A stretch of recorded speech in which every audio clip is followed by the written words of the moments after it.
Since the off-road video, I've done a lot of work on the KTM 390. Now, I have videoed them, but I haven't put on the channel. If you want to see how to do them, let me know in the comments and I'll stick them on as a video as well. But for now, I'm just going to go through all the modifications that I've done. And I've done quite a lot. Start the front end. Front tyre, it's a new Mitas 60/40 off-road tyre.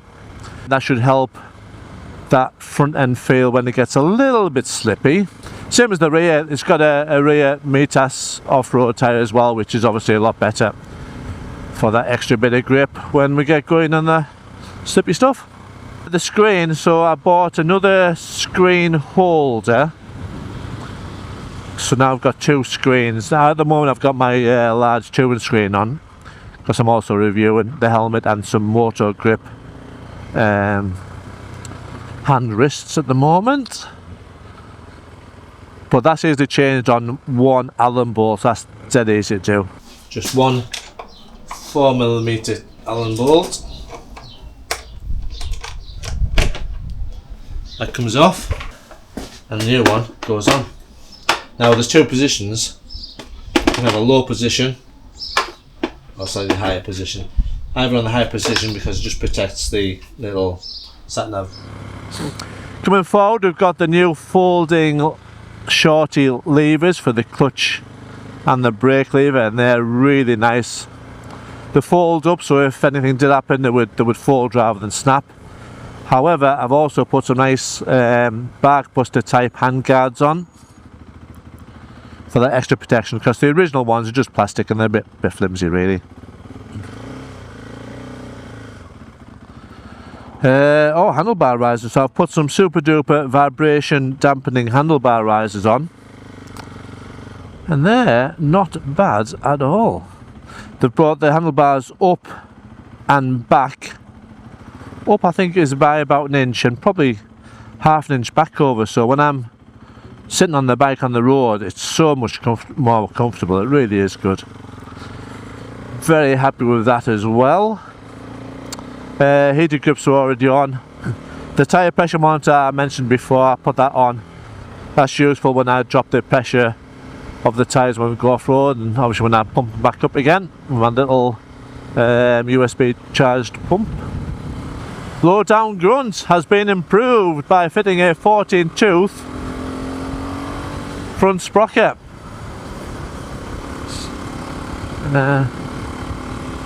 And you can feel it. I'm surprised actually, you can feel it, and there's no real loss at the top end, so I think that was a really good worthwhile mod. I've got a tilt kit. You might see I've got a bit of a tail bag on the back now on my rack, which has got a decent chill kit in, and that little tyre pump that I mentioned, rechargeable tyre pump. Did we mention the mirrors before? I've got those double ball joint mirrors now, which again, if the bike falls over, when the bike falls over, they'll just fold and not snap. That's another good thing. Move down to the feet, the gear lever, I've just moved up a little bit rather than being a slanted forward road position. It's more usable when you're standing up and bigger boots on. The brake lever again, I've moved that up again so you're not trying to reach for the brake lever. Plus I've also put a slightly bigger what do you call it, toe plate on it. Oh look at that, I'm in totally the wrong gear there, and that 14 tooth front sprocket helped me out. Yeah, so the foot brake, larger toe plate, and lifted that up as well. So really now it's all ready for the little run off-road again. I fitted some bags to the crash frame, which are there for locks and some little tools. Plus also they give you a bit of protection, don't they, if you do drop the bike. I think tyres and the 14 tooth front sprocket were probably the biggies, the big ones to change, and had the most effect. Although I do like these little levers, shorty levers. Oh, the exhaust. So I got another end can. It's been deresonated, and I got another end can with it, which I tried for a short time, but it was just too loud. So we're back on the standard end can. The other thing which I've added to the bike, which is one of the more expensive things actually, were these fancy foot pegs, spring loaded and the tilt adjustable, and they're going to make a big difference for when I'm off the road. On the road again, because they are adjustable, they do tilt, the spring loaded, they're still really comfortable, so I think that was a really good buy, that. But it was one of my more expensive ones.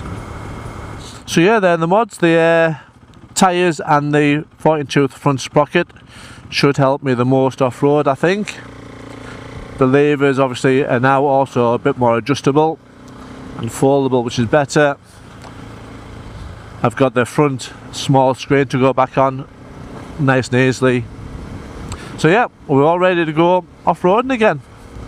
So that'll be the next video. I'll see you on that one. Thanks for watching.